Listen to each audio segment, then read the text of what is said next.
Mbangu, mbuta mbumba, mbuta matayi mwanda, ndenge balandaka naka babundilaka première indépendance. Muntu moko te azana tombo. Bango nyonso, Congo na Congo dia ntotila, mais aza originel ya Kimumba, ya Sundi Kimbonga, secteur Kimumba na Manianga. Pona kende ko futa masumu na ba escroc ya ba miyibi ya batamvwa ya mvwala ngana independance wane ya biso yango oyo eza biso na biso suka ya makambo eleke bandeli mesiko oyo ndetango na biso lelo eza lelo don't have to wait till tomorrow poto kende liboso tia kondima likolo na nyoso pomo ya kolobeza te mingi ya kolobeza te.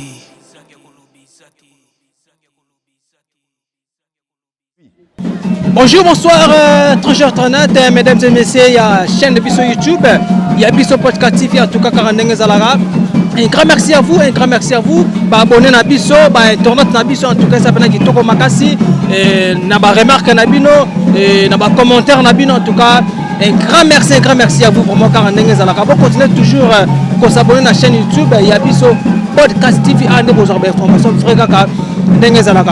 voilà, le reste de Zongi les Zouzou. Tozongi lisusu pa ya mwana ya defin ne mwana nsemi auti kotika biso aso elongo na biso te auti kotika biso tozongi siko awa te na église ya mwana na ye na kombo ya Papa Landu kaka ndenge ezalaka. Nous sommes précisément dans la commune de Kimbanteke na district ya Tchangu na avenue Colonel Mwendo.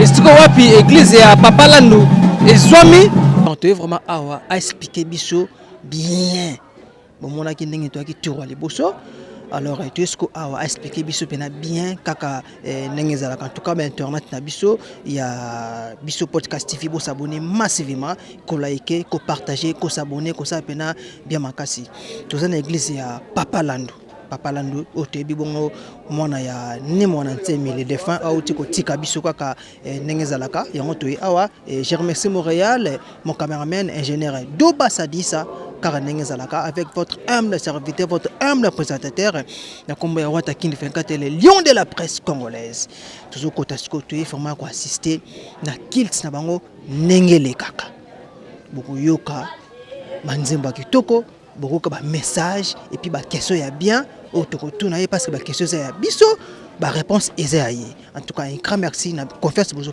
Bisso. Beaucoup toujours qu'on s'abonner na chaîne YouTube na Bisso, il y a Bisso Podcast TV qu'on appelle bien malamu. Toujours côté ce qu'on a katikaka nengezalaka. Voilà.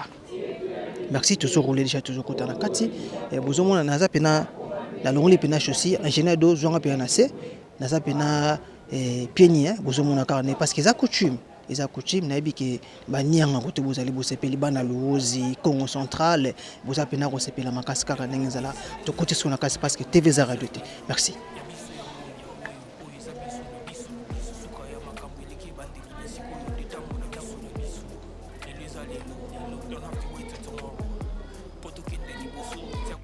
De faire leur prière et kaka nous allons kota na kati il faut d'abord sous permission et parce que le pina journée moko eza dimanche eza jimu bazaka na culte na bango basanga naka basamelaka basara ba losambo na bango et kaka ndenge ezala kota ningo na te alors yango na moni na freiner mon moké ba perception on dit là to kota na kati. Merci Ingénieur Doba Sadissa. Merci. Voilà, et nous sommes déjà à l'intérieur de côté Chalakati pour parler.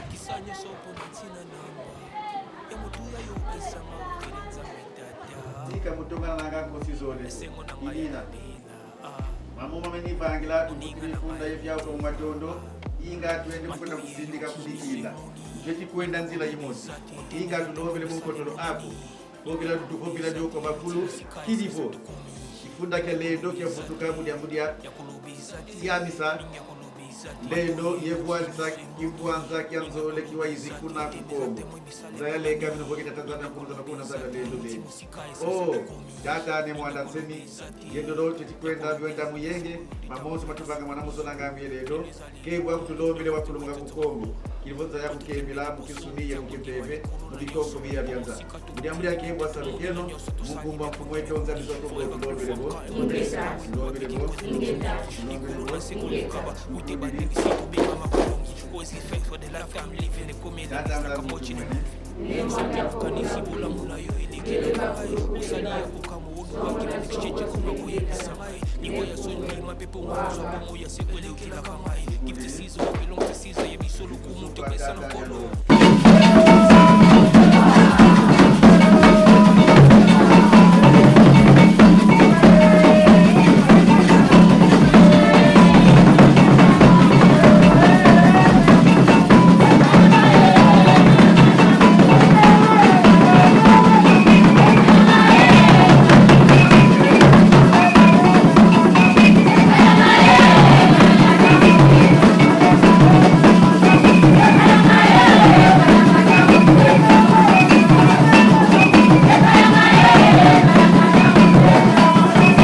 Yabiso yangoyo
lomba fo lute kantete muziti samukabu dia bana badempungu te kila bakumba zima muziti sa ngeta nzitu sutu lombele kwa bonsono nzitu sutu lombele kwa bonsono bimpo ila bumino mieno luyambule ngeta tondele mazulu ngeta bisa bonso wakala ke butakala mazulu te tutondele ila filisile mwanda nsemi longi ya kongo mkuza sikilisa tu tutabana bakongo ikandila nganga ipatulendo wachikuiza Mudia bakulu akivanza kanzolo kila sirulu kwa mbele. Oh luba kulu kumpe banki abimangu tunalemba na vanga kutseke mpanga vobenu na kintu aje betu. Tangu ansirulu zetu ilungili mambo ya mafuta kuzandira manianga wizela kulu munamo kilinza yale kamino vote Tanzania Kongo, Zambia Kongo, kwa Zambia lendo beni. Dungu tulombele mbele mbele kwa salukeno mukumba mfumweto Zambia tunamanda Kongo tulombele bo ingeta lombele bo tukundiri tata nzangu utumwene ne mwana Kongo na budimu ubele makulu kubele bantu songo na songo simeni betana ne pungwe wanga tukundiri. Ok, merci beaucoup. Comme je vous avais dit déjà avant, et donc tout ça, ce que awa na ici quoi puis papa na biso landu asangala kana et bandiminaye awa na commune qui monte que précisément na avenue Colonel Mundo et kaka nengezala kana d'ici toujours ya tchangu kaka voilà. Ben tournat na biso ba téléspectateurs Batipestis na biso nyonso bolanda biso pena na bokebi nyonso en tout cas et cela pena bien makasi bon continuer toujours qu'on s'abonner et qu'on partager ba émission en tout cas et ça pena bien makasi ndenge botinda ki biso to zonga lisusu yango to yesusu awa to sola bongona papa na biso lanu voilà comprenez hein donc comprenez donc tout ça bon na culture africaine et siko wapi bomo na bongo milinga ezomata mbabola et puis batie bongo na 3 gobelets et jaune rouge et bleu. Alors explication mingi vraiment tokozonga pas yemoko papa na biso kaka ndenge zalaka et en tout cas ba ces condoléances na famille nyonso ya ne mona ntemi ndenge ta kotika biso kaka ndenge zalaka mbote papa matondo mingi papa journaliste dans la culture Congo mutu liboso azwa liloba liboso ya bande konaye Amila Kisaka malgré tout ki Congo ezama passe pour s'exprimer elinga les passe pour s'exprimer na ki Congo mais ali elamba ya ko defa mais to s'exprimer mingi na ki Congo bongonde to ko solola na lingala ngeta Congo budia kala Congo budia tosma ya dengu nganga za kidika Afrika kala munti yetu ya Congo te kala mwana Congo kabaka mpo vaitro bantu mutaki nzonzi longe vosuka misamo bina manu kisonga monontela mani kutwale nonkumbwa minela nembumba landu miezi ya Congo mama vurumvira kinkanga Nzinga, Luyalu, Lendo, Yenti Ntambwaki. Tata vunuvila kinkumba. Kinwani, Ngangula, Nkulumpanzu, Yenti Ntatundu. Kansinkaka vunuvila kikwimba. Kinzambi Mbikudulu. Kulunsaku Yenti Ntambudi. Na français, Dieu omniprésent, Dieu omniscience, Dieu omnipotent. Ngena mfumu mvwala tatu mbandu ya nsilulu. Mwana walongo mkongo ya mbumba. Kinga ketia munzila mbakulwa kimpuanze kelu yalu. Nti wabuila mbanda nuka utina ngamvulako.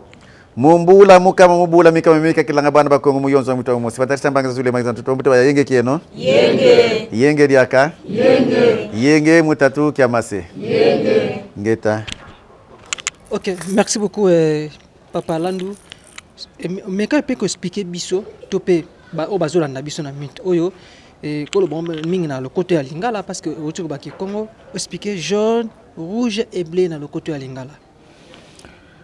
Matondo mingi papa journaliste dans la planète Terre Dieu Tata Nzambe akitisaki 3 trinités na ye o ezaka likolo eza na kati na biso awa na mabele toyeba kosalela ngote na likolo ezali soki tolobi Dieu omniprésent nkolo nsaku c'est représente la couleur bleue.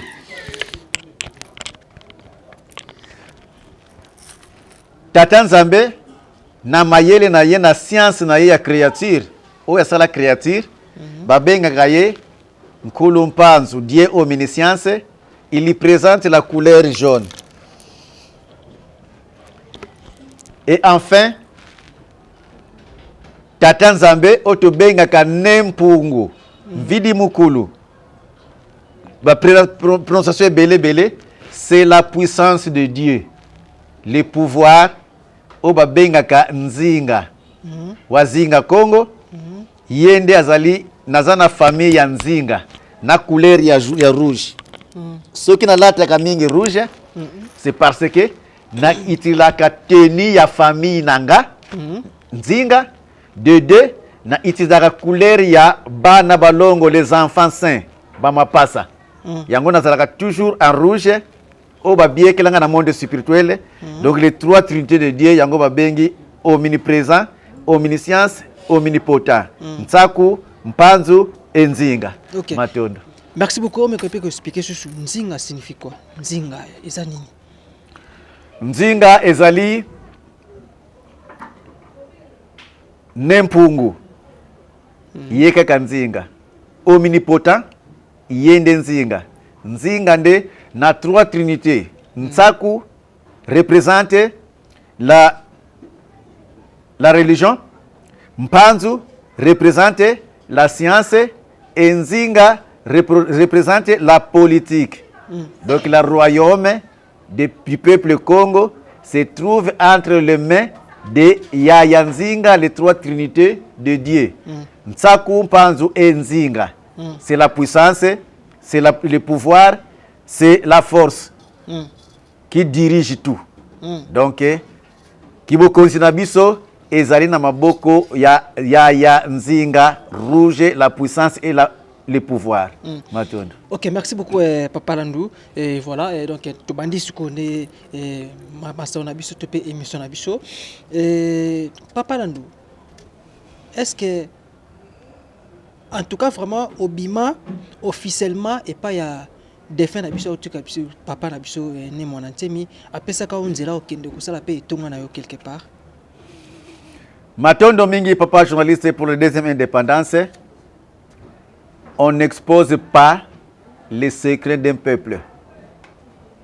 Nabukoko nabiso ceux qui bozana ensemble babombaka étoile à présence ya bato. Tokuta katozako kutana naye spirituellement dans le monde céleste et tozako kutana naye physiquement dans ma campagne. Dernière fois que na ezalaki un mercredi le 6 8 mois 2014 otokanga masolo nyonso bakonzi ya BDK bazalaka bakoriste bazalaka badepute bazalaka ebele baganga ke ayambi ye lokola mokonzi ayambi na lokola mokonzi ayambi ngai mwana na ye lokola mokonzi epa na ye. Donc to tambola ki to solola ki neti ba collègue to mata na balcon ba témoignons so bazala kuna bazali mais auto solola ezaka ya bisami bale. Moi to publier to tangwa to exposer yango ezate. Alors na 1998 malgré tout Mukambi atangu wana akenda mais réponse ye apesa ke ngunza wana oya ye auti matadi ya ye na Kishasa na yebi ye na yebi musala na ye akozala na kati ya bundu ya Congo teme akozala proche na bundu ya Congo po na yebi makambo oyo ezali kati na ye mengai nde po na kozanga kotosa tata oyo alobaki na mbrima ya batu oyo basako poseke na sa ngunza na zang nzila Congo te na za boite na zwaki groupe na ngai nyonso na matadi na kotishango na bundu ya Congo sans lotumo ya Bisimazulu na ye tata yango na zwa shoke tina bukola lelo eza lokola symbole kati na ngapona mutuma ngongi de tango na ya lobake na yebisa yo nini na sala o na sala epananga ameka mukeko sekuwe soki na kokweisa bendele atinda minkengi pona yako sekuwe awa me ayebo bwana ke wi ye wana azali ya kokinda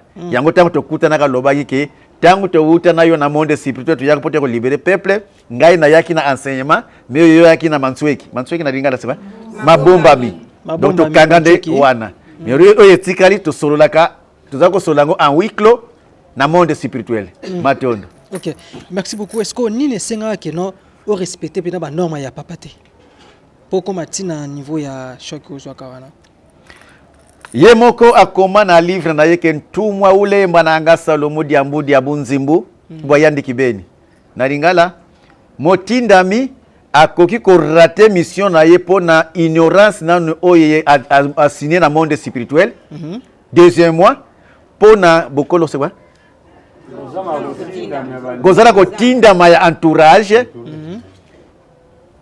ya misatu bokolo bwankangu donc kozanga koyoka ya peuple pona kolanda motindami obatindi nde motindami akoki ko rater mission na ye na 3 kawana na kawana ignorance oyanga suite ya makelele ya batu na batu ya bakesa yango etindanga keno lokola bazoko chola ke nazana na zina mission te nazana makambo wana te nazana boyete nde nazwaka groupe oyanga nyonso tu na kotisa na BDK na Matadi na 1920 na 2000 na 2022 na 2022 tango bana bampeve bakota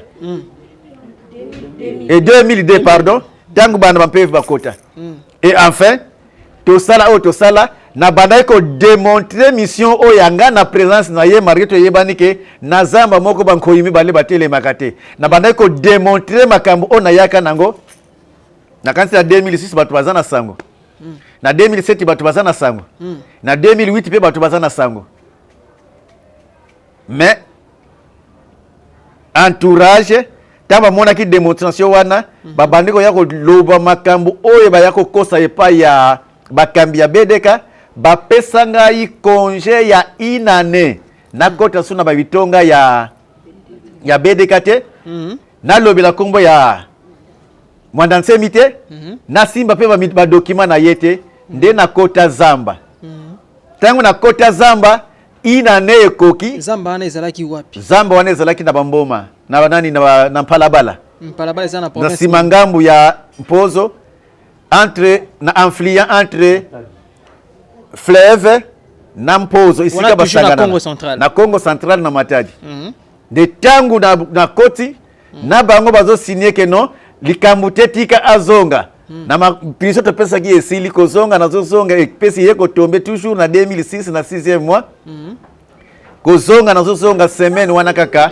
éclaté na démontrer kutu oyelekaki o bango babangaki yango bazako lobake si ne landumambo etutiratia il doit respecter son chef ngana ibinga zako tosa ye mais entourage de baki nazako tosa yete ce que nazako tosa yete ndenge nini à la dernière minute liloba yasuka avant akata motema ayeko yebisa biso ke bozala na kobangite bozala na mawate bozala na esengo atanga na zate nazana mutu ona chela ka motema owa yako fandisa misala news ongana yaki na wabengi kimpwanze kanzole owa yako fandisa kimpwanze kanzole azali ayeko signalenga yango tozozela nde mutu wana matondo siko mutu nini oyo bozozela tozozela nge nkwatulendo esika nyonso molimo nako kitila akozala toujours en contact na biso na kanisi akomaki depuis que 40e nkwatulendo sur la terre ce qui a lié à premier nkwatulendo ne mwandansemi ngana zana kati ya groupe wana za 40e donc nazana kati ya groupe donc ozala na mutuka ozali boso ozala sima mutuka tango ekokoma bokomi nzela moko donc na kati ya nkwatulendo obisto zozela ngape nazana kati menaza 40e. OK. Merci beaucoup Papa Landou. Tango utaki na zamba, miracle nini osalaki tango bimaki pour que papa ote otika biso ne mwana ntemi apesa yususu topé le kumu topé pouvoir ya otika la bongo na trône na ye. Matondo mingi. Ngai te mna salaki miracle ba ancêtre nde ba salaki miracle ba utilizaki nde nzoto. C'était comment il ekaki ndenge nini? Expliquez biso na ekaki ndenge nini? Na 2006 oye le kaka na Belvedere maya kopesi lango explication ezate mais monde mobimba bayebi yango na yamba 17 communauté internationale baya ko lukanga na makambo ya kokamwa oyo salamaki na Congo 17 communauté internationale bayaki epananga na matière de pour bayako lukanga ba poser ngai ba question et jusqu'à ce que mundele moko une femme mundele a posé ba question akokaki ko simba nzoto oyo te bangaki yango tango akei ba communiquer que question moko au salité bazongi so yeko tunanga ke si aujourd'hui ne Mwanda Nsemi n'est pas, qui va remplacer? C'est toi. D'un appel ça réponse que le Seigneur à Congo va préparer ce qu'il va élire ce qu'il a préparé depuis dans le monde spirituel qui va remplacer à sa place. Nous tous nous attendons ce type là. OK, merci beaucoup. Ba communauté na oyambaka bango wapi? Na Kinkanda na hôpital. Tango nazwaka choc na loboko nazalaki hospitalisé. Na kufa na nazwaka choc ezali mutunde ayako simba loboko oyo mais malgré tout tumemona kango na molimo. Après choc ba militaire ba yaka po ba yako achevenga ba ko komate na mikitela ki déjà na hôpital ya missioni tango basina bango nazali kuna tango bango bakitaki molimo etalisi bango ke non longola ye awa akende ba meminga na hôpital général de Kinkanda. Na hôpital général de Kinkanda o elekaka kuna kokoma tozo kuna koma ba militaire bakomi ngana kufi. Gouverneur Nsasa Ditumba ba ye batali ba rendre hommage ba pesi publication na radio ke toligaki poto biki ça y est mais malheureusement tu écoutes déjà à Koufi. Donc il n'est pas ça qui n'a plan ba achevé mais ba kulo lobi ki yomi Koufi l'enfant ba achevé. Na Koufi na Koufaka na 16h le 30 juin 2006. On a Koufi pena. Na hôpital.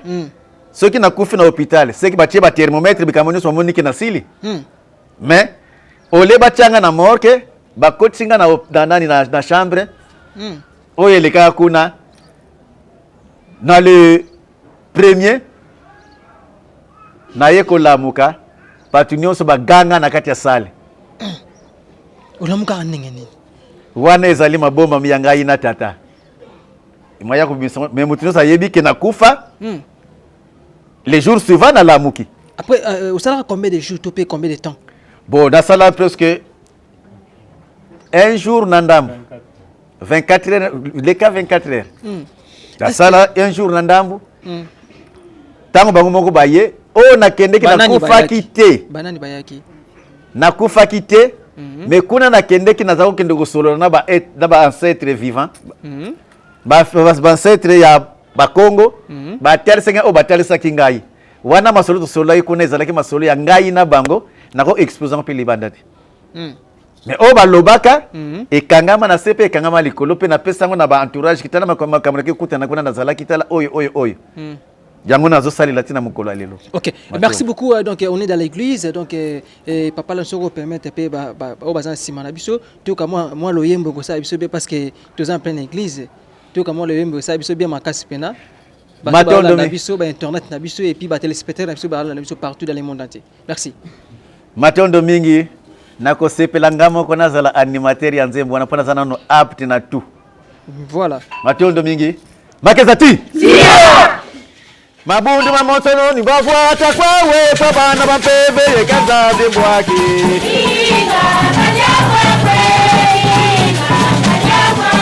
Mabundu mamotono ni bafuata kwawe kwa bana banombe yekaza bwaki.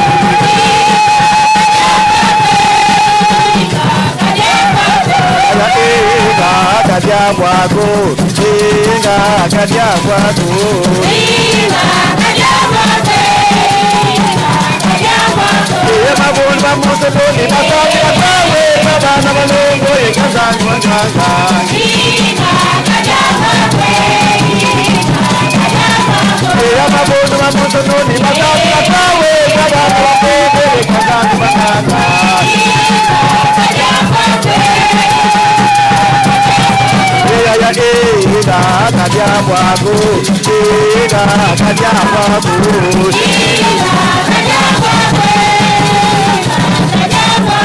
ene Mwanda Nsemi lolo bekwetu, ene Mwanda Nsemi lolo bekwetu, ega kadia kwako,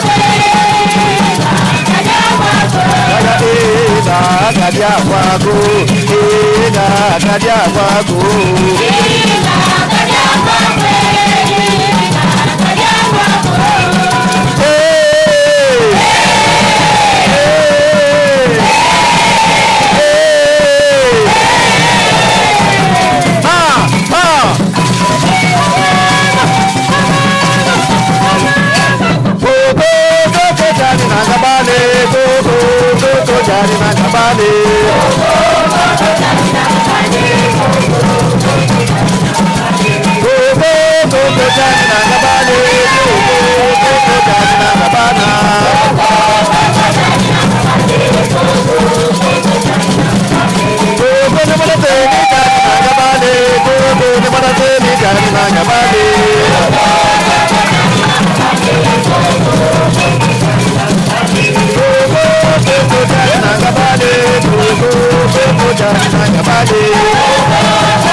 Merci beaucoup.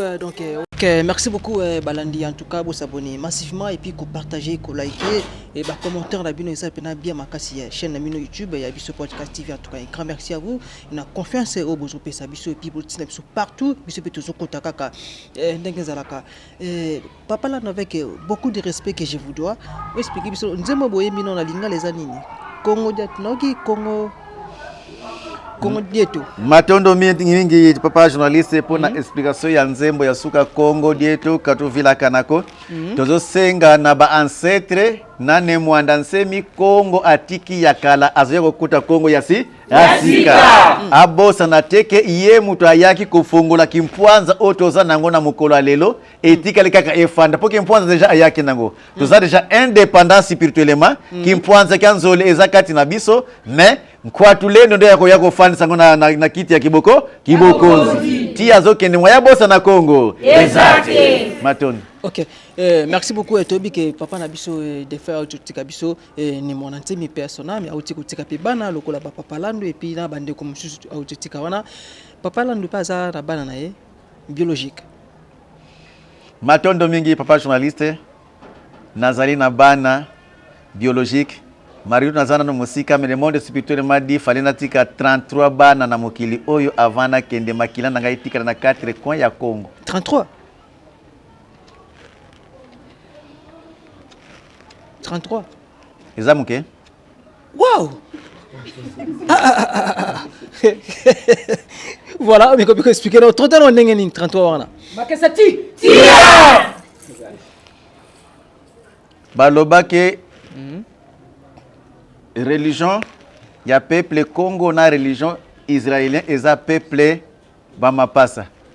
Ce qui roi David ba permettre ki abota na toute tribu de Juda pour na nini makila na ya ki génie éthique na 4 coins ya Israël. Mais ngai onga na yoka ki fali na bota ka 33 pour makila na ngai tikala banda na bandundu ba teke ba yanzi ba yaka ba umbu ba tandu de ma tribu nyonso ezabongo na mboka ba yombe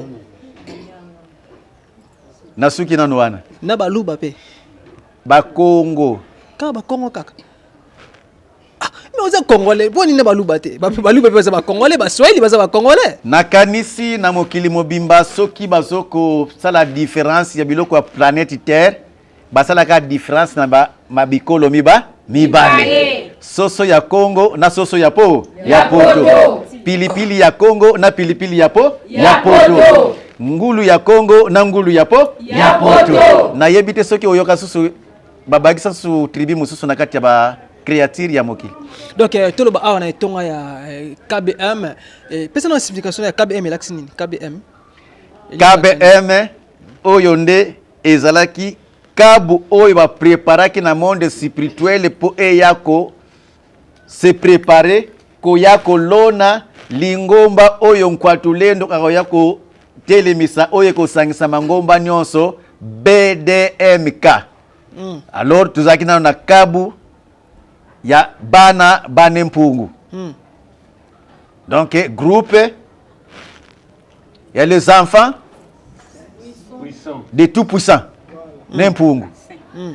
Alors nakanisi bango nyonso zomona bango na teni ya nempungu ya yanzinga ya lendo tenue rouge ezali pona ko préparer eloko moko boy tozoko préparer pona arriver ya mutu ya koyana rouge ya makasi.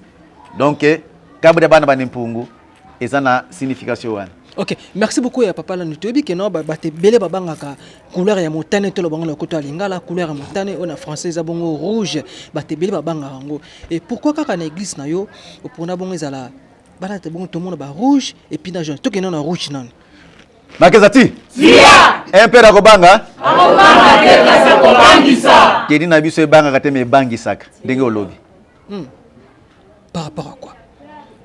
Ndenge bango babangelaka biso ndenge bango pe to biso to bangiselaka bango bapusa na awa te bayaka se prochain na biso ko bakomi na pasi baye pona koluka lobiko mais po baya ko fanda awa moto oyo kokoka mutu nyonso tute ata yo pe oye soko oza penza na inspiration makasi te toko kende pe yo moko lobaki te makamana zo mwana aweza trop dire okangi bisaka osali ni okay ezali etonga ya basiwadimbu ba homme puissant et femme puissante basiwadimbu ne banani basiwadimbu baponami ba obaza aba baponami soko za moponami te ko résister te na groupe oyo mutu nyonso ayaka awa na posa ka bango question ke batindi ngai na bakulu na yako sangana na yoto sala boye question ni na posa ka bino okokoka Makezati Sia ngai te na lobi bango bayebi na posa ba mutu na mutu question ekokoka na moto ezakati na entourage oyo oyingete na kokoka fanda wana.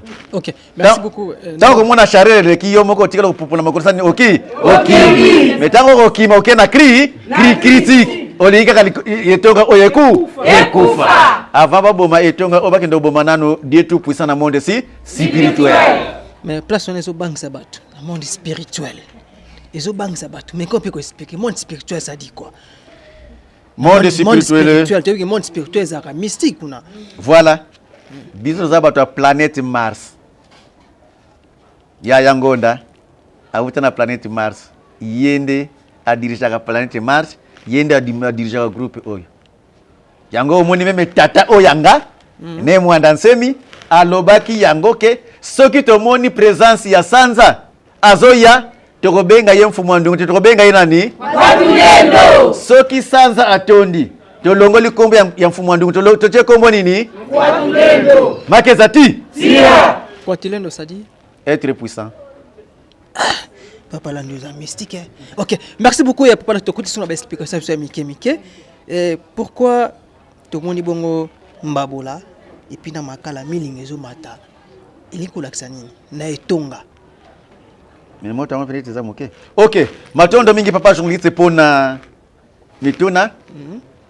tozali na 4 anges oyo etalaka planète terre mpe ebombaka yango 4 anges ange de feu mokolo na bango ange ya mopepe alandi ange ya mai akiti bongo de ange ya mabele ange ya moto ye nde azali mokonzi ya bango nyonso na groupe ya bato mokonzi azangaka te meme bafurumi meme banyama bazalaka na mokonzi yango tolobi ke na le 4 ange wana mokonzi na bango mopepe me moto nakani soki opelisi moto yo moko sentir vapeur ezobima vapeur wana nde mopepe moto aboti mopepe soki okende na bachambre froide mopepe wana ebotaka mai wana ntango esetransport ekangamaka ekomaka mabele awuti na moto. Ok, merci beaucoup papa na babebe tutuna yo avant ozo iloba ozo akita to teboye elaksaka nini poto kotina ba signification elaksaka nini ta wana matondo mingi papa journaliste na kanisi avant bana classe bakota bayokaka sonnerie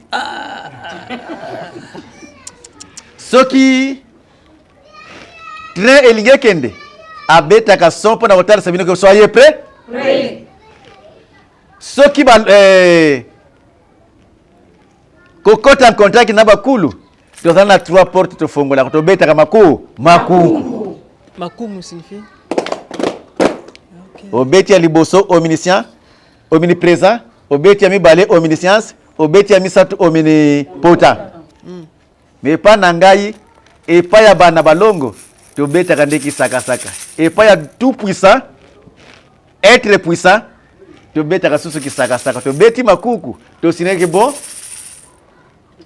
soyez prêt tolingi tobanda kosolola tolingi toya tolingi topesa message na biso epai na yo nakanisi na oyo bakendaka chasse mpona kopesa kotlakisa bambwake no tokoti siko na chasse babetaka siffle pio bambwa nyonso bakomi alerte kino balingi bakotisa biso na zamba na mokusa ezali signalisation mpona kotia mutu na position kadi munte eksilaki kafuanga nsatuko donc ezali signalisation tolobi déjà ke toza prêt mpona kopesa yo maloba matondo mingi. Ok, merci beaucoup ezana ndeko mpe alandaka yo mingi na kombo ya Mama Laura Chou depuis Angleterre na Londres kuna abaki papa na biso landa lobaka bien azopesa message clé message yaki no ba nyoso basolanda yango mais basi na tsana mutu ezani singa rouge matala ya soso epina biloko ya nyama na mutu ezani ni ok Mama Laura Chou mpona kotalisa Mama Laura Chou soki bande rouge ezali o tata nanga mpe mpe aza kolata yango mariki tungana ntango ye alataka nga mpe nalataka ngo na ndenge na nga oyo babundisaka bande rouge ntango nasambaka na ndolo baposangaki mpona nini botiaka bande rouge na motu napesa bango repose ke motu nyonso atiaka bande rouge na motu elingi elobaki asigne oyo ekoya oyo mobutu alobaki oyo ekoya eya oyo tata na ngai alobaki bafwa basala asigne bapacte nyonso ke liwa nakobika nazali lopikiliki bande rouge na 1999 96 pardon na 1996 na Matadi na Belvedere na garage oyanga nazalaki na garage yanga moko na mituka yanga moko oyo leta tumba tina mokolo lelo mituka wana tumba afuta yango pete alingaka afuta yango asengaka condition na kota na pepere na lobaka non on a salaka sans condition tokutana na ye fumuki mbangu far ya na ndoto te ya ba molimo te mais misu na misu tozoloba na boye soki na yeba kezalaki ye be na diembelaka ye martu na yebaka te ke ye mpe aza fumu ndongono na yeba kutu position na ye kutu te ntango ya kofongola misala oyo eza kati na nga oyo natikala kolapela ndai na monde spirituel ye mfumuki mbangu aza kotambolaka mingi na mbemba na français quoi aigle atambolaka mingi na mbemba c'est aigle ezali symbole ya nempungu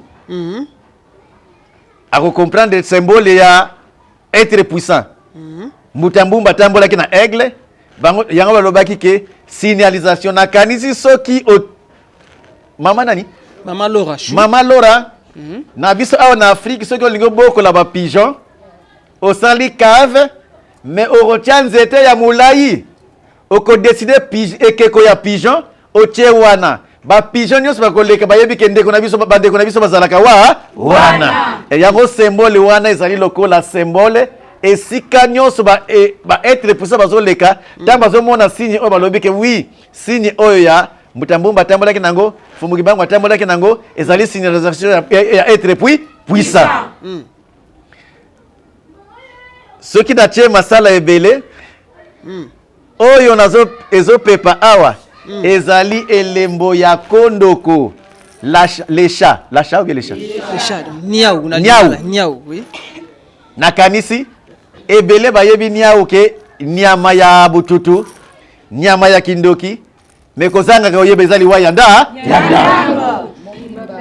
na kanisi mutu moko te akoloba ke amona niaou mukongo na ye akwei mukongo ya niaou ekwei na mabele pe na mona place bazo mutu ngako témoin te ka mona kavo bazo bokula niaou bien lupango bazo nyoko bokula niaou ezalaka te na kanisi niaou bapesa ye kombo ya mbumba Dieu créateur na biso ba Kongo babengaka ye mbumba donc Dieu créateur alingaka toujours kimpwanza la liberté pardon aucun livre sacré chapitre na bosani balobaka koko susu koko kinwani kansi mbumba mfumu wa kimpwanza na memaka toujours epée ya indépendance na mutu na ngai bisika nyonso nazali nalala nalamuka signalisation ya deuxième indépendance peuple Congo ekozwa indépendance yango nde kokende tina bayindo nyonso na bayebaka ngama na poto bakozonga na mabele bakoko na bango matondo mingi mais biso indépendance tozo déjà le 30 juin indépendance ya nini juste na kanisi matondo mingi papa journaliste Fumukimbangu na Mbanza Nsanda 1960 indépendance Fumukimbangu na Mbanza Nsanda a prophétisa yango ke nakoki mipesa na maboko ya banguna pona kende kofuta masumu ya peuple Congo na bayindo nyonso na ke pona ke omikangisa mais kokanga mwananga tokotinda instructeur divin akoya kosala musala avant aya Congo fo ezala indépendant tokozwa premier indépendance mais indépendance wana ekozala ya ba santu te mais ekozala ba escroc ya ba miyibi ya batamvwa ya mvalangana indépendance wana eza ya biso te telaka ndenge tozali soki toza indépendant bazokanga biso na uti na prison bazobeta biso masasi tala loboko mpona kodéclarer droit na nga mais na sala nyonso donc toza indépendant te indépendant wana eyaki na ba escroc ba envahisseur bazoutilize bango indépendance wana eza ya bango biloko nyonso ezobima na indépendance ya lelo yango nde ezovwamisa bato ya poto mais deuxième indépendance oyo ye alobaki tokozwa mpe indépendance ya mibale mutu nyonso oyo akomona indépendance wana akosepela na indépendance wana mpo akozala na bozwi pauvre akozala te plus pauvre akozala te plus riche mpe akozala te biso nyonso tokozala sibilitane. Donc deuxième indépendance tozozela indépendance spirituelle indépendance ya molimo babengi kimpwanza ya kimpeve indépendance ya lusalu ya luyalu babengi indépendance politique indépendance ya lusalu misala babengi indépendance ya le travail le trois de indépendance wana yango bapesaki na BDMK M comme indépendance ya molimo M comme indépendance ya politique M comme indépendance ya misala. Donc tous les trois indépendances yango nde kofanda siko na deuxième indépendance se préparer ona memaka tangu nyonso mutambumba na mutu na ngai pe aigle na mutu na ngai matondo mingi. Ok, merci beaucoup. Donc deuxième indépendance wana isa siko pona batu nyonso comme awa et puis ba chrétien batu ba sa pe na catholique na ba groupe de prière bazaka awa kaka KBMT na BDK indépendance wana ezali etali bikolo te na kanisi tata asalaki BDM asili sakite ke bedem asala ki bundu ya mayala alobaki ozala na musulman ozala na protestant ozala na nzila Congo ça falsifié ozala na lingomba nyonso kozala ozala ki osambelaka te oza na droit ya ko participer na bedem donc indépendance et que bandira na peuple Congo avec Ika peuple Congo avec Ika apesi na Afrique et Afrique atondisi na mokili mobimba na changement de l'axe. Donc changement de l'axe zo bana indépendance ya peuple Congo. Yango ditango ukole mini maseke pesi pesi changement de l'axe que mbato ya mabe. Koka kokele. Mambo kanata bakuzikirwa moyo. Na kimpumbulu mambo kanata bakundi yobo moyi. Na Italy bando baka bango na kulusu. Na Israel bando bomba bango na mabanga. Mais biso out bando kunda bango bomoyi. Chaque peuple bazana instruction oya ko faire punir les bimpumbulu. Bipumbulu zani bipumbulu. Babandi la France. Barekaritisan. Bato babomaka bato. Babomaka te même osala kama be. Ko bomeza ko batombo tozo benga bo bakulu na toloba. Bon à peu près terme même oyo loi eza na monde spirituel eza pona ko bomate po tatanza mepe ya bomaka. Eza pona ko yibate, eza pona ki ekobote, eza pona nyonso tute, mais pona ko landa instruction ya tatanza mbe ndenge ngana yokela ki na mongo wa mpozo.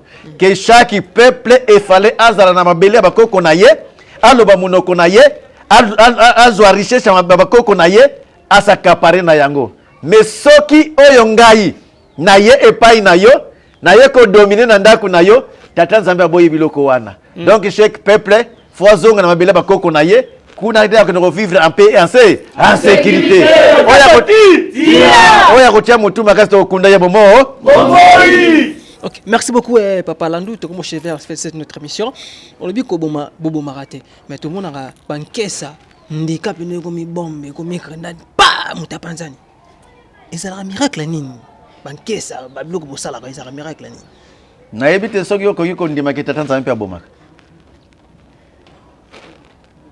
Na ebite soki boko yiko ndima pe tatanza mpe abomaka. Na ndenge nini? Tu évites Nzamba pesa ka a opinir yo mais ko boma vraiment je sais pas. Mais ko bomeza punition. Na handicapé comme ça on grenade ba bomeza punition. Tatanza mbe soki alingiazwa mutu. Atinda ka véhicule oko yako yosala ke tango na yo koki kufa. Nzela malade, nzela accident, nzela manduki, nzela ko kukula na mai, nzela ko midiembika, nzela pia ya grenade. Soki mikono yako koki batinjo wana kino kende tango na koki kende na présenter na batu wana babwa kilondika. Boka bankesa kande basa. Mezalinde motindo ya tata Nzambe. Bango te basala ka mezali puissance ya tata Nzambe esala kakati na bango. Ok, merci beaucoup en tout cas, très cher internet chez YouTube, il y a ce podcast, un grand merci à vous. Vous comptez toujours s'abonner, liker, commenter, en tout cas, et que ça la peine de makasi, vous tenez surtout zonga, avec Papa Landou car n'engezalaka. Et Papa Landou, motuna e uti pena musika. Babina tu parce que biso tozoka, ma comme libanda. Tu as kanango to laksa pa balani na biso car n'engezalaka. Et mon collègue bosso tu as qui awa, le baki biso to yebiki non. Vuluzi Simo Kimbangu bakunde na kambo siko wapi ba utaka libanda par-ci par là ba otala bongo tom na ye et puis na cerkeza akawana na kamba mais oloba ke non papa Simo Kimbangu bakunda ye na luozi batebele lekele bon makasi mais quand peut expliquer dans place wana matondo mingi papa journaliste tolobaka boye Fumo Kimbangu Mbutambumba, Mbutamatai Mwanda, ndenge balandaka naka babundilaka première indépendance. Mutu moko te azana tombo. Bango nyonso base disparate na ndenge na bango. Mais Nkamba ezali ville capitale sainteté kuna bakende kotala Mvuluzi Kimbangu po elamba ya kodefa ebongisaka mabina Nkamba ezana mabele ya Nkamba ezana ba eyandroa na yango baza bato Nkamba tozalaka na bango pe na prison na ndolo bakangaka bango pe pona ko déclarer nkamba a libérer bango mabele na bango muta Diameso si je me trompe pas alors tolobaka mfumu kimbangu pe azana originaire ya mabele o ya bakoko na ye neti na mokolo alelo tozana mabele ba umbu menga na zalo baboye na za originaire ya Manianga na secteur de la Kenge tout comme mfumu kimbangu aza mu Congo na Congo de Ntotila mais aza originaire ya Kimumba ya Sundikimbonga secteur Kimumba na Manianga mutu saki ameme mutakufi na poto molimo na ye bakundaka nde musuni po mutakufaka te esprit ekufaka te nde nzoto mutu ekufaka bakokunda ye na poto bakokunda esi place bakokunda ye mais esprit na ye ezongaka na origine na yango donc molimo ya mvuluzi kimbangu eza ni na poto ni na este ni na nkamba meza na mabele bakoko na ye na Sundikimbo Kimbonga na Manianga secteur Kimumba. Donc toloba bato balonga tolonge ville province ya Kinshasa toke bon na Congo central Manzangungu toke ti na Kamba toke tala bongo siko bakunda Simon Kimbangu tozaka ba ignorant nakanisi soki mutu akwekwe na mai ntango akobima na mai elamba ezalaka ya kopola epesi sine ki awuti na mai na nkama bokendeke bozwaka nini donc na bakimbanguiste pe bango baza ba ignorant bakoya epananga bato be bazolanda bakoya epana ndenge nini ngai nde nake kotonga site sainte o batindika na monde spirituel na Sundikimbo Kimbonga na bele ya mfumu Kimbangu na kanisi soki bato bazobundana bazotunana ke jamais ne mwanda nsemi akokundama awa te po Kasavubu akenda kukundama na Mayombe nani Nkanza akenda kukundama na Manianga nani susu bazolobela mingi Kichekedi akufela kuna bayako kunda ye awa Mobutu bazosala soki nini soki na Maroc ba yake na ebembe awa soki ndenge nini ndenge linge lobake originaire ya mutu ezalaka donc bakundi nanu provisoirement na Maroc mutaki chekele bakundage wapi chekele na ntele bakende ko zwande ibembe yake na awa ko nde ba yake na awa utaki Belgique ba yake nango awa donc provisoirement babombaki ye na Belgique provisoirement babombaki kombo ya Kimbangu nde na nkamba babombaki papa la nuzela na donc toloba tilelo Kimbangu ndenge bakimbangisa bakenda kamba na tombo ya Simon Kimbangu ezala ngo provisoirement mais molimo neza na luozi wana za tombo na yete oya kundisa yikuna kombo na nani pomvumbi kala nga yemuntu utumbula nga kidiru oya yamba nzoto ya mfumu Kimbangu euti ntandu eye bazwi serike bamimengo na nkamba ezalina nani wafuna vyoka ngato kutana na mfumu Kimbangu vis-à-vis boy na Belvedere na 1996 ayebisanga biloko wana te bukutala ndenge nini mutakenda deja kala bukutala ndenge nini na ye wana za dimension spirituelle yanga donc na kanisi na bazolanda na critique nkamba te po asali musala munene abombi kombo ya Kimbangu pe abombi libiso rituel ya Kimbangu me fala sala remise et reprise nanga nazongi sango na Sundikimbo Kimbonga bakosala bakosala remise et reprise na Sundikimbonga village d'origine ya mfumu Kimbangu balinga te bakosa. Ok, merci beaucoup à très cher internet chaîne YouTube et à Bisso Podcast Sylvain Touré. Grand merci à vous, continuez toujours à s'abonner et partager, liker en tout cas ils appellent bien makasi et papa là dernière question pour toi kabana yo mokolo lelo et tant que tout le monde a revendaka bana basim bale ba télémarine bazaka banani mama bazaka be matondo mingi papa journaliste na banza na koleka na likolo po secret ya ekolo Moyeba lo belango. Exact. Nayebi ke Hitler tango abundela kama bele. Azaki toujours accompagné na David tango abundela kama bele. Azaki toujours accompagné na nani na Bible nani kutu Samson, Samson.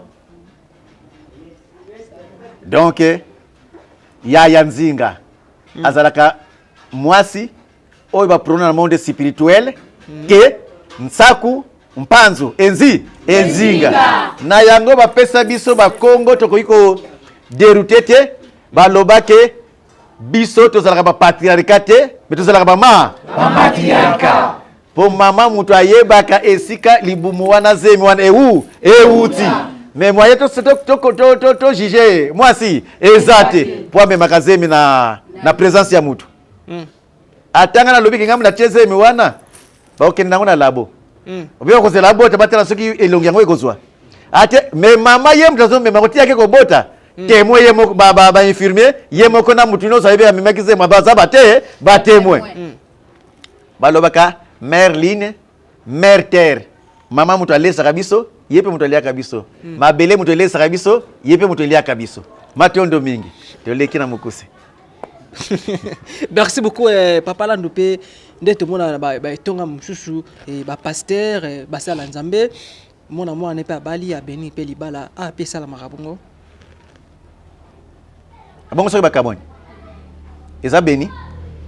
Non, il y a souka pesa. Ngala tunika juste une question. Matondo mingi. Na posi ngape question sur question. To mona ka yango pe bayaka awa. Basali ba mariage religieux bazui ba baki batie. Mais libala twana tango ekei basali nini bakabwani. Mais ba uti na coutumier bake na religieux bake na l'état sous. Mais libala wana ekabwani.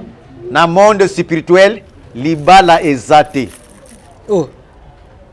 Même ba koma Bible ba koma ke lubutana lufunana lufulu sanza iluya la yo. Ba lobate ke bo bala na bo bota po multiplier monde. Abaleka lubutana lufunana lufulu za. Donc elinge lobake soki bo bala ni boyokanite bokabwani oyo bakoyoka na bafandi esika moko. Nani akobetela ngo setike na pena mboka na biso tozali na mwasi moko te ya banda mobali asukisi pe mobali. Papa Landu. Donc bénédiction wana epa nanga na monde spirituel na tikela ko mona ngoti avana kita na mabele oyo. Merci Papa Landu. Mama mo pe awa topi papa mo pe awa ko pe ko bala mo kambi ya koma mobali topi mwasi ya etonga mususu. Est-ce possible? Matondo mingi papa journaliste mbutaki sasa. Makezati? Tia. Bimana no wana bamona yo. Tangu yo lukaki mwasi na etonga awa ozula kie na liba mwasi wanaza ayete lelo nde ayete beliwa mona ekutu ye mutazala shuku na nani na animation donc mwasi ye abala na etonga mususu aye na ye awa bongo de biso to encadrer ye to charger siko émission o ya biso mais mokambi na bango Boye binga, ferme vite cette parenthèse. Okay. Matondo. Wana tomoni mwana mobali siko mwana mwasi. Ayete aza empêcher na mukolo lelo. Mwana mwasi ya awa akende libanda. Makezati? Sia. Ya makaya luta ntete koko.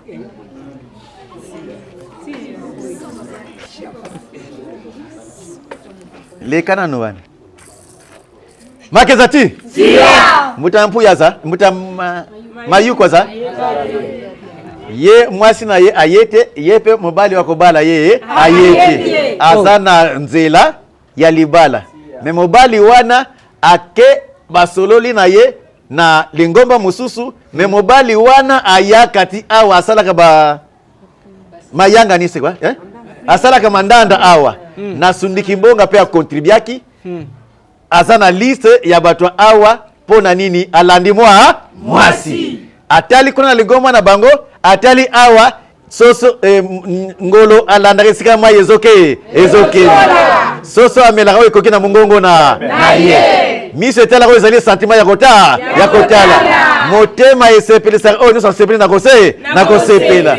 Alors amonaki mateya awa différence eko na lobi ke awa c'est trop profond yango alandaki alobi ngapi naza na posa nazala initié Mationdo mingi yaya makaya soki tobimisi moko na moko awa namoni nandimi te ke bango nyonso bazwa bauta awa babaleli awa po awa tosalikaka presque 12 ans mais ba o bazali pe awa babaleli awa pe bazali libale eza na frontière Ok, merci beaucoup. Nous allons faire notre émission. En tout cas, un grand merci. Internaute Nabisu et puis abonner Nabisu chaîne YouTube. Il y a Bisu podcast TV 41 Zalaka. Vous s'abonner massivement, ko liker, ko aimer, j'aime Nabino et commenter surtout. En tout cas, c'est le pena bien makasi et vous seigneur bis encore na Papa Landou. Moi na ya ne mon antemi personnel mais tozongi boki ninga uti ko expliquer. Mais clés à côté ya fumu kimbangu azana kamate.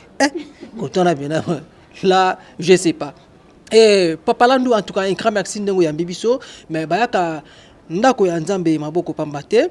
Namu ki oyo ba patron ya na biso les trios na tanga ba komoda monte kara les trios. En tout cas, un grand merci à vous. Et ba pesi moi symbole amuke to pesa yo. Et puis kaka ndenge zalaka. Et na rolinga vraiment bande ko bazo yango to ina sucre, to ina café et puis na mungwa. Voilà, et china deux, voilà. Donc, bah, quand on a quand on beaucoup pambate, les trios symbole basali pena yangoyo. Oui, on a bon ba café. Voilà. Ça qui a sucre et puis pardon mungwa, ba sucre na café. On lance message clé na chaîne Abisso Yabisso Podcast TV. Message kara pour na ba patron Abisso. Mationdo mingi papa journaliste. Ntima ulemba to mndwanga kausa kumndwangako. Na kanisi soki na bimi pona yoka kike batu bazana bezu ya sango ya KBDMK mengamoko nazana kifuiri nini balibanga nazana day nazana matanga fermé nazo bimate pona kolela tata nakasi tala ndenge na lateli ezali teni oyo molimo apesa ki na latela boye banda mukolo nazwaki message ti mukolo kokisa 40 jours akoti na bawe le 26 tozana feti munene pona kokotsa mtumwane mwanda nsemi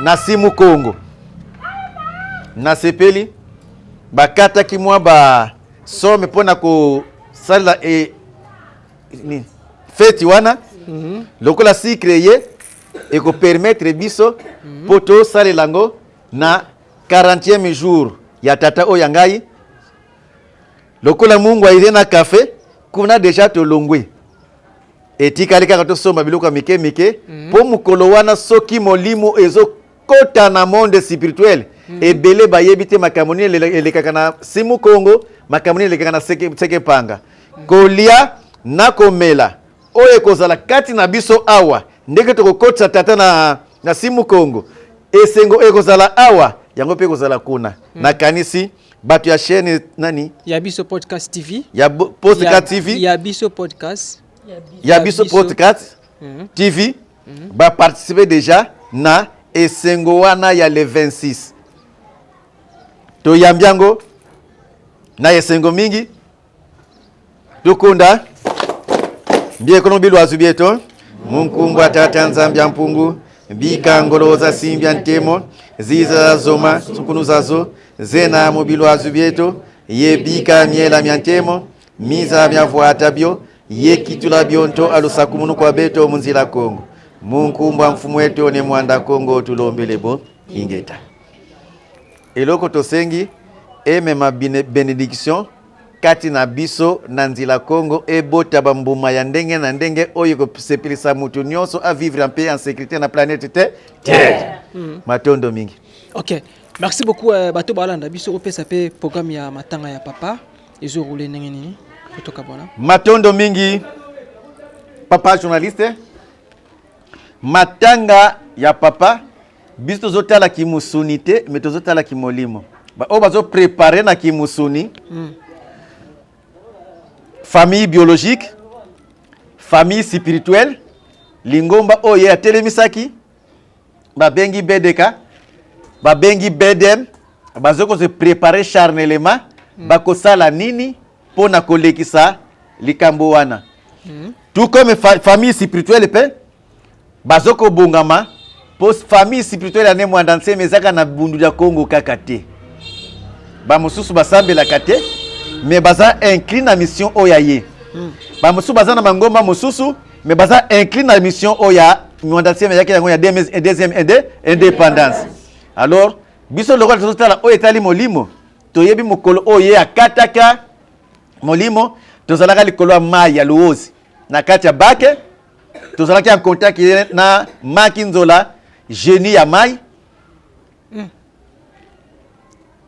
mokolo ye akokende le 40e jour na ye le 26 tokozala toujours en contact tokopelisa moto tokosala tokolamba tokolia wana tozokipe ya molimo oyo sekoleka na molimo yango tokopesi la programme ya molimo 40e journée ya Nemwanda Nsemi awa na kati ya etonga oyo ya biso po 40e ekipaka esika te na poto bakosala 40e na bango na Manyanga bakosala na Kinshasa bakosala partout bakoki kosala na date oyo akokisi 40 jours oyo ya biso zobongisa awa ekozala nde awa programme tosali tokolala veille sucre na biso na café na biso déjà yeye tokolala veille samedi le 25 tozana veille dimanche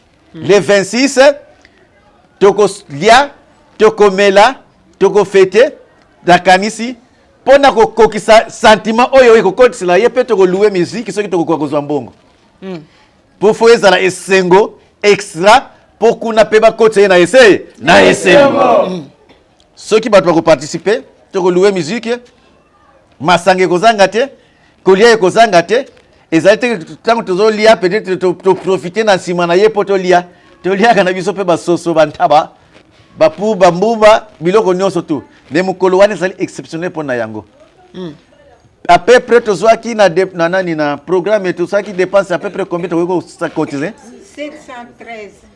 713 000 francs pona kolekisa mokolo wana baoyo bakoya du moins 713 000 francs mais tala mwa fi groupe ya bato touti sundiki mbonga kala mingi te to dépenser combien mais kozonga na biso balati biso na luozi balati biso na nukuna na sundiki mbonga atanga na kozala te bozala na mawa te bozala na esengo yango toya ko manifester le 25 veille le 26 40 jours 15 et le 27 bana balongo bamapasa bakokende na mai po bakende kotika ba fleur oto koya kotikela mfuma oto ya kotikela mfumu Mwanda Nsemi oyo kokotisa ye na simu Kongo bamapasa nde bakende kotika ngo na mai ya munene neti biso awa mai ya munene ezali mai ya njili bamapasa bakende kuna ba fleur wana mutu akomema ba fleur wana be bato akomema ba fleur wana fo bazala bana basi otunaki pro ya bana basi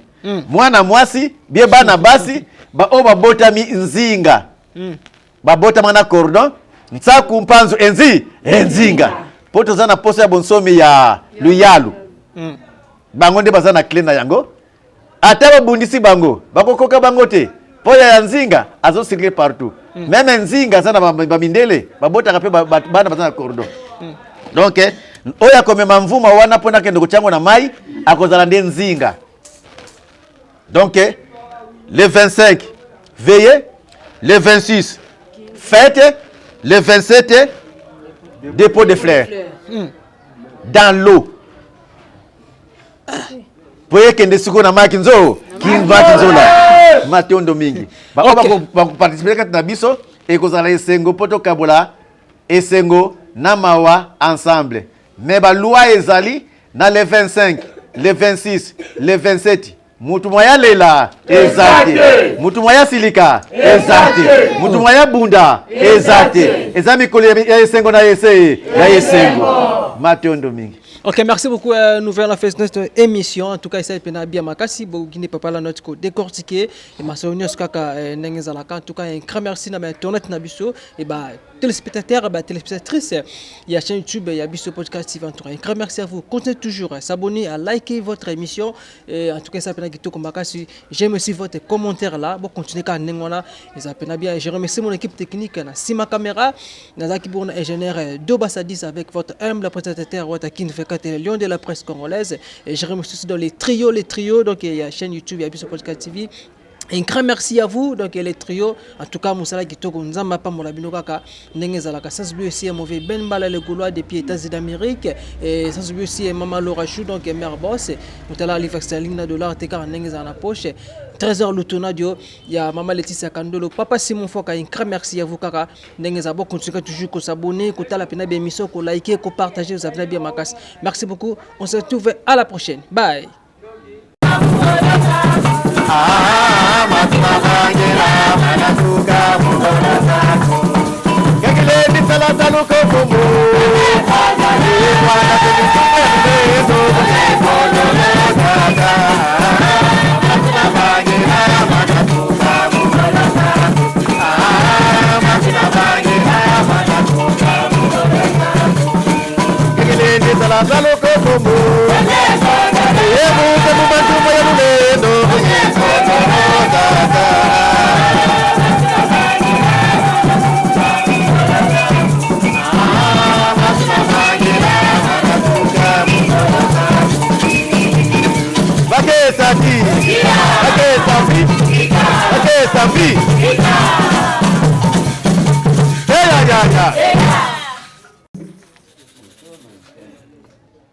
Makezati?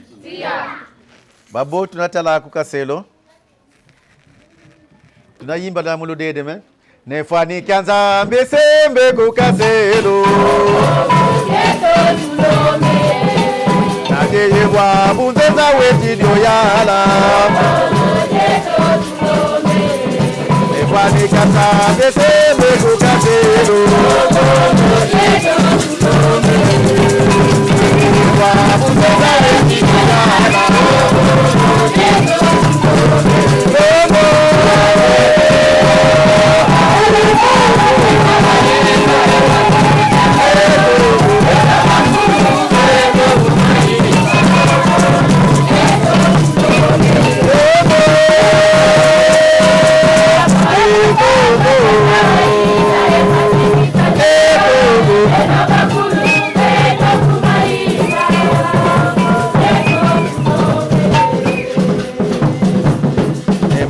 Ngolo sende kukanyado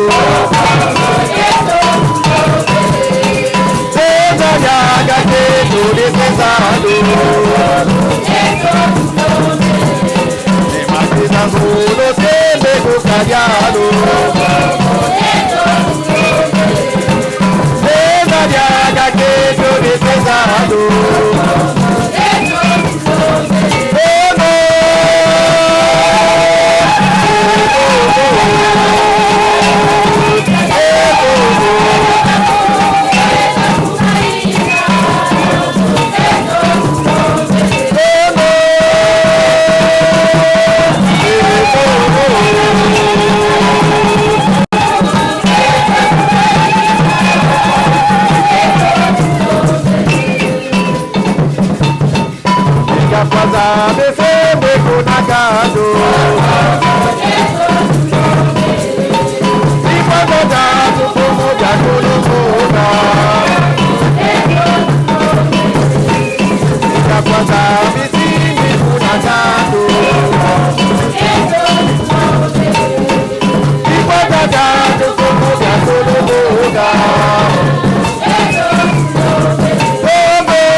te tomoni na nyonso tosali mekondi mekoli. Forever grateful, I'm counting my blessing. My way to a begin cause eleki mingi. Likolo na seko lekaba ute bandeli si to benga mabalongi. Always give thanks for the life I'm living. The coming is like I'm watching a movie. Soki na kanisi bola muna yo eleki la kangai. Osali ya kokamo oduwa give in exchange koma koyemisa ngai. Liwaya sondi mapepo ngana zwa bomo ya seko eleki la kangai. Give to Caesar what belong to Caesar. Yebi solo kumuto pesa nankolo. Obimisa ngana mulili opesa lilobo epelisa mwinda. Okomisa njoto etonga makamuna koma komona kokamwa. Ebande dipesuka nyoso tosenga ka esi osala. Bokitano ya bala ya mabana bilaka na ndima koko. Kisa nyoso pona ntina nanga. Ya motuya yo pesa nga oferi nzambe tata. Esengo nanga ya libela. Moninga nanga ya mutima. Matoye yo kimiso emoni. Minga kolobezati otemezate moi misale monani. Minga kolobezati uti musika essentiel to komi. Minga kolobezati ya kolobezati. Minga kolobezati matoye yo kimiso emoni. Minga kolobezati otemezate moi misale monani. Minga kolobezati uti musika essentiel to komi. Minga kolobezati ya kolobezati. Minga kolobezati.